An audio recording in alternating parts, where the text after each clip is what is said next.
국경일이 되면 그 사면, 특별 사면하는 제도가 각 나라마다 있지요. 우리나라도 광복절 또는 성탄절의 특사로 이렇게 사함을 받는 경우가 있습니다. 그 사람들에게는 가족들에게 큰 기쁨의 소식과 위로의 소식이 될 것입니다. 구약의 이스라엘 백성도 70년 동안 감옥 생활과 같은 외국에서의 포로 생활, 종 생활이 있었습니다. 물론 다 노예가 된 것은 아니고 귀족들은 노예가 됐지만 일부는 그저 포로로 끌려가서 그곳에서 종이든지 경제 생활이든지 정착해서 살아야 되는 그러한 이 안타까움이 있었습니다. 이 70년간 죄값을 치르기 위해서 복역하고 있다 이렇게 성경은 말합니다. 복역의 때가 끝났다. 그것은 이스라엘이 하나님 앞에 범죄했기 때문이라고 성경은 이야기하고 있는데 보통 우리가 범죄한 사람을 재판하면 그 형량을 정하지요. 그래서 그 범죄에 대한 죄값을 몇 년 동안 치르라. 이렇게 하는 것이 있습니다. 벌금형이 되든지 수용 생활을 하든지. 그런데 이스라엘의 70년은 그들의 죄값이 70년이면 해결된다. 자칫 잘못하면 그런 뜻으로 해결할 수 있습니다. 그런데 그것은 70년의 기간은 하나님께서 약속하신 것일 뿐 그들의 죄가 사하지는 것은 하나님께서 때가 됐다. 이제는 그만하라고 허락하실 때까지라는 사실인데 하나님이 그 기간을 70년으로 정해 두셨다 뿐이지 이스라엘의 죄가 사해진 것은 아니었습니다. 그러므로 선지자를 통해서 외치는 소리를 그 기쁨의 소리 위로하라 백성들을 위로하라 그리고 힘을 내도록 하라는 내용을 우리가 여기서 본문 속에서 보면 내 죄가 사해졌다는 내용을 선포하라 이것이 그들에게 큰 위로가 되고 소망이 될 것이다라는 것을 이야기하고 있는 것입니다. 이 본문의 내용은 아직 이 사건이 일어나지 않았는데도 앞으로 이스라엘이 멸망당해서 바벨론에서 포로로 70년을 고생할 것이다라는 이런 메시지입니다. 그러니까 지금 이스라엘 백성들은 멸망할 것은 상상하지도 못하는 그러한 상황에서 앞으로 멸망이 이루어질 것이고 70년의 노역의 생활이 이루어질 것이고 또 그들에게 위로의 소식이 전해질 것이라는 이러한 메시지가 있는 것이고 그 위로의 소식은 놀랍게도 바로 하나님께서 친히 백성들을 위해서 하나님의 종을 보내실 것이라는 것입니다. 그러므로 준비하라. 그러므로 예비하라. 이러한 메시지인 것을 우리가 기억하실 수 있게 되기를 바랍니다. 70년을 포로 생활 우리는 35년 가지고도 이렇게 그 참 오랫동안 그 상처를 가지고 힘들었는데 70년은 두 세대가 지나가는 것입니다. 완전히 지나가는 그 세대 속에서 자칫하면 정체성을 잃을 수 있는 그러한 세대 가운데서도 또 절망적이고 하루하루 소망 없이 살던 그들 이 바벨론 강가에서 수금을 걸고 노래하면서 안타까운 힘없는 백성들의 이 슬픔을 노래하고 예루살렘을 향해서 소망을 가졌던 그들에게 새롭고 복된 소식이 전달될 것이라는 것입니다. 그래서 너희는 내 백성을 위로하라. 그런데 그 위로의 메시지가 마음에 닿도록 말하며 그것에게 외치라 이렇게 말하고 있습니다. 이것은 단순히 그냥 당분간 잠깐 좋은 소식이 있다 아니면 경제적인 혜택이라든지 뭐 이런 정도가 아니라 그 마음에 큰 기쁨이 있어서 정말 뛰놀 수 있을 만큼 그 같은 좋은 소식 마음에 이르도록 마음에 닿도록 전하는 것이라는 것을 이야기하고 있습니다. 그 내용을 그러면 무엇이라고 외치리까 이렇게 선지자가 하나님 앞에 반문을 할 때 하나님께서는 바로 죄악이 사해졌다. 이제는 때가 됐다라는 것을 선포하라. 이제 너희 자유라. 이 잠언에 이런 말씀이 있습니다. 17장 22절 보니까 마음의 즐거움은 양약이라도 심령의 근심은 뼈를 마르게 하느니라. 결국 죄가 사람의 뼈를 마르게 한다는 것입니다. 사도 바울도 자신이 죄인이라는 사실을 깨닫고 이렇게 고백합니다. 오호라 나는 공고한 사람이로다 이 사망의 몸에서 누가 나를 건져내랴. 육체의 고통도 힘들지만 죄의식이 그 사람의 마음을 썩게 만드는 것입니다.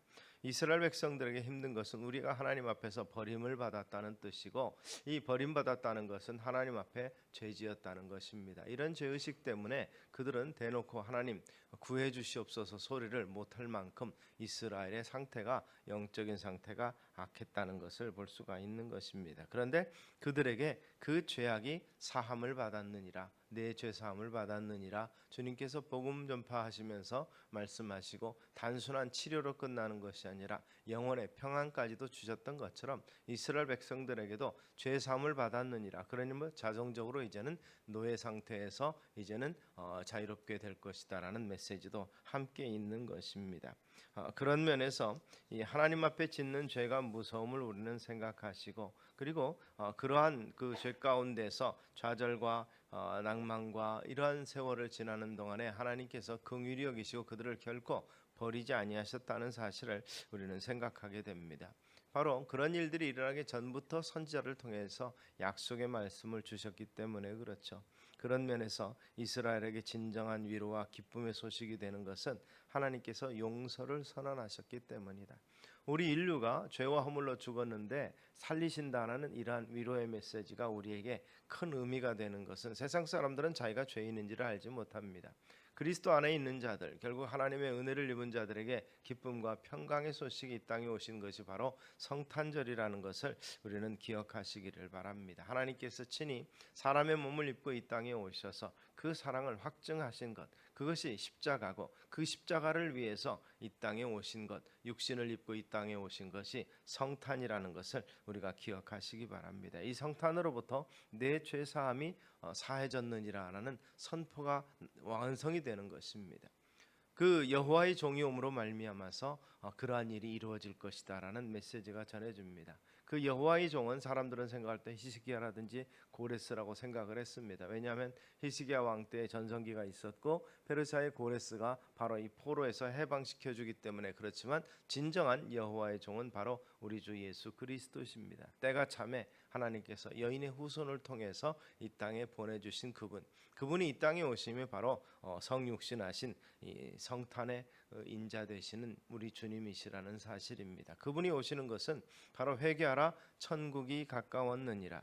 회개를 정용했고 그 돌이키는 자에게 천국이 주어질 것이라는 선포였음을 우리가 기억하시기를 바랍니다. 그리고 또한 주님께서 공생의 사역 기간 동안에 많은 죄로 힘들었던 그들과 병마로 고생하던 자들을 향해서 참으로 치유해 주시면서 내 죄 사함을 받았느니라. 공식적으로. 그래서 그것 때문에 예수님은 바리새인들과 율법자들에게 비난의 대상이 되고 감히 그가 할 수 없는 말을 한다라는 그러한 이 원망을 들었습니다. 하나님만이 하실 수 있는 일을 내가 어떻게 할 수 있단 말이냐, 이러한 얘기에 대해서 주님은 바로 이사야가 예언한 그 종 여호와의 종으로 죄 사하는 권세가 있는 자이심을 분명하게 선포하셨다는 사실을 기억하시기를 바랍니다. 그렇다면 그분이 오시는데 어떻게 하라는 것이냐, 어떻게 하면 그분을 영접할 수 있느냐, 여기에 대해서 이사야 선지자는 말합니다. 대로를 평탄케 하라, 그리고 길을 예비하라.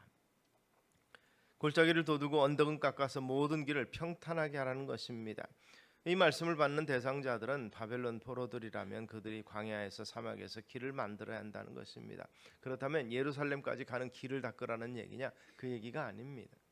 보통 지금이야 도로가 포장되어 있으니까 국가 원수가 행차하는데도 뭐 신호 통제라든지 그런 것만 하면 되지만 옛날에는 왕의 지방 행차를 위해서 뭘 하겠습니까? 우리나라식으로 말하면 왕의 가마 또는 말탄 길이 험하지 않도록 길을 다 수축하고 참으로 장맞아서 파해진 골 그런 것들을 다 이 메꾸고 그렇게 하지 않겠습니까? 바로 그런 면에서 작은 언덕 같은 경우는 깎아서 길을 평탄하게 만들 것이고, 그러한 일들 왕이 옴을 예비하고 준비하라는 것입니다. 그래서 두 가지 의미가 있는데, 첫째는 그 지도자가 그 여호와의 종 메시아가 올 것을 예비하고 그를 위한 길을 준비하라는 것입니다. 그것은 회개를 의미하는 것입니다. 그들을 시온으로 예루살렘으로 인도하기 위해서 오실 분을 맞이하려면 마음의 길을 닦으라는 것입니다. 그리고 이사야가 선지자가 선포한 이 말씀을 사실 이사야 선지자가 죽은 이후에 700년 후에 똑같이 선포한 선지자가 있습니다. 마지막 선지자라고 볼 수 있는 세례 요한이 바로 이 같은 외침을 갖습니다. 그때 세례 요한이 이르러 유대 광야에서 전파하여 말하되 회개하라 천국이 가까우니라 했으니 이는 선지자 이사야를 통하여 말씀하신 자라. 일러스되 광야에 외치는 자의 소리가 있어 이르되 너희는 주의 길을 예비하라 그가 오실 길을 곧게 하라 하였느니라. 세례 요한이 바로 이사야가 외친 것과 똑같은 메시지를 통해서 때가 찼다는 사실을 보여주는 것이죠. 그리고 또한 두 번째는 자신들이 오실 길을 예비하는 만이 아니라 그들도 그 길을 가야 된다는 것입니다. 이스라엘 백성들에게 있어서 광야 길은 대표적으로 출애굽한 그때의 모세를 통해서 인도받았었습니다. 그리고 두 번째는 바로 스룹바벨을 통해서 이 포로된 바벨론에서 예루살렘을 향해서 가는 길입니다.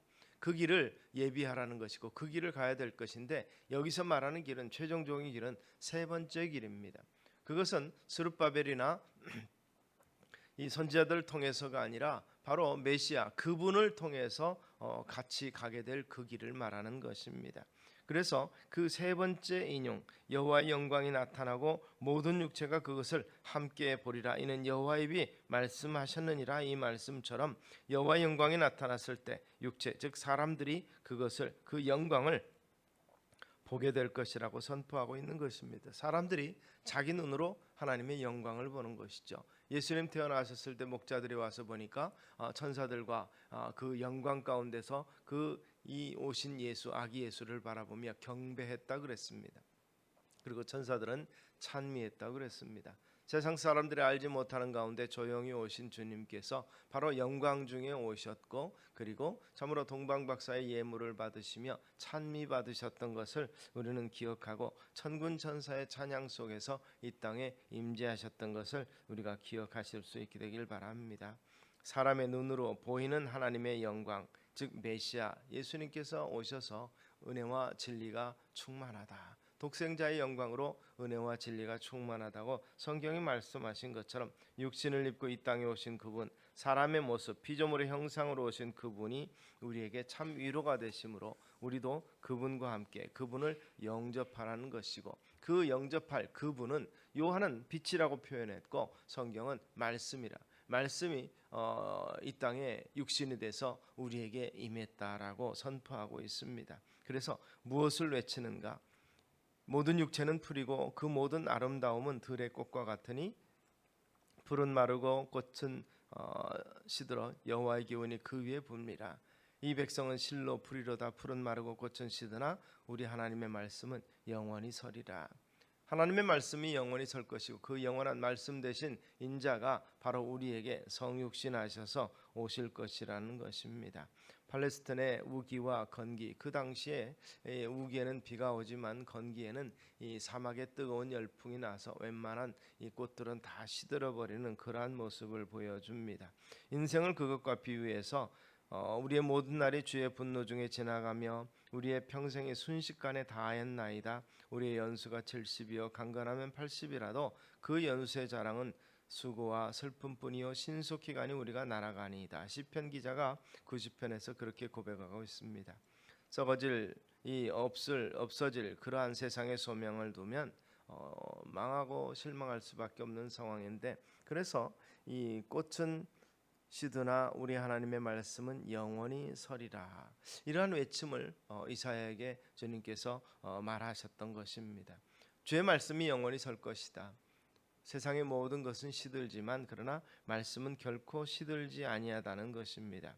그래서 여호수아에게 하신 말씀을 다시 한번 생각나게 합니다. 여호수아를 향해서 하나님께서 친히 그로 말미암아 강하고 담대하라고 말씀하시면서 나의 종 모세가 내게 명령한 그 율법을 다 지켜 행하고 좌로나 우로나 치우치지 말라. 그리하면 어디로 가든지 형통하리니 이 율법책을 내 입에서 떠나지 말게 하며 주야로 그것을 묵상하여 그 안에 기록된 대로 다 지켜 행하라. 그리하면 내 길이 평탄하게 될 것이며 내가 형통하리라. 이스라엘의 고난이 말씀에 대한 불순종이었던 것을 우리는 생각해 보면, 귀 기울여서 잘 듣고 그 말씀을 순종하는 자에게는 축복이 주어진다는 사실을 우리는 연상하게 됩니다. 듣지 않으므로 좌로나 우로나 치우치게 될 텐데, 좌로나 우로나 치우치지 말고 곧게 말씀 따라 말씀을 붙잡고 가라는 것입니다. 그래서 이르기를 너희 하나님을 보라. 세상 것을 보지 말고 하나님을 바라보라고 선포하라고 지금 말하고 있습니다.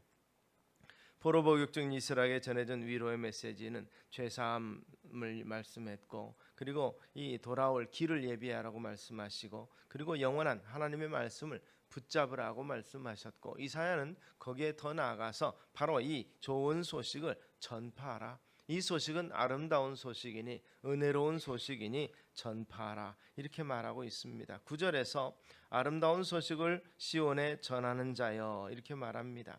힘써 소리를 높이라. 두려워하지 말고 소리를 높여 유다 성읍들에게 이르기를 너희 하나님을 보라 하라. 하나님을 바라보고 하나님의 구원을 바라보라. 우리의 구원 되신 예수 그리스도를 바라보게 하라고 선포하라는 것입니다. 여호와께서 강한 자로 임하실 것이라는 것입니다. 팔로 다스릴 것이라고 말하고 있습니다. 그런데 요한복음에서는 바로 이분이 선한 목자라 이렇게 말하면서 여기 11절은 그는 목자같이 양떼를 먹이시며 이렇게 표현했는데 선한 목자된 예수님께서 그 소식을 듣고 받는 자는 사망에서 생명으로 옮겨지게 된다고 말씀하시고 주님은 친히 내가 진실로 진실로 너희에게 이르니 내 말을 듣고 또 나 보내신 이를 믿는 자는 영생을 얻었고 심판에 이르지 아니하나니 사망에서 생명이 옮겼느니라고 말씀하고 계십니다. 바로 주님께서 이 땅에 오셔서 내가 곧 길이요 진리요 생명이라 영원한 생명의 빛 되신 주님이 오셨음을 분명히 세상 가운데 선포하라고 우리에게 권하고 있다는 사실을 기억하시기를 바랍니다. 이미 우리가 예비하고 준비하는 감사와 기쁨의 성탄이 되기도 하고 이 복된 소식을 아름다운 소식을 세상 가운데 알리는 자로서 우리를 택하셨고 부르셨다는 사실을 다시 한번 기억하시는 우리 성도님들 되셔서 이 아름다운 소식을 높은 산에 올라 모든 성읍을 향해서 외치라고 명하셨던 것처럼 세상의 기쁨이 되고 은혜가 되는 이 아름다운 소식을 함께 전하시는 저와 여러분 되시기를 주의 이름으로 축원합니다. 기도하겠습니다. 살아계신 아버지 하나님, 죄사함 받은 우리가 참으로 감사함과 기쁨으로 주님 오실 길을 예비하며 개인적으로도 준비하지만 온 세상이 바로 그를 영접할 수 있도록 아름답고 복된 소식을 전하는 우리가 되게 하여 주시옵소서. 예수님 이름으로 기도드리옵나이다. 아멘.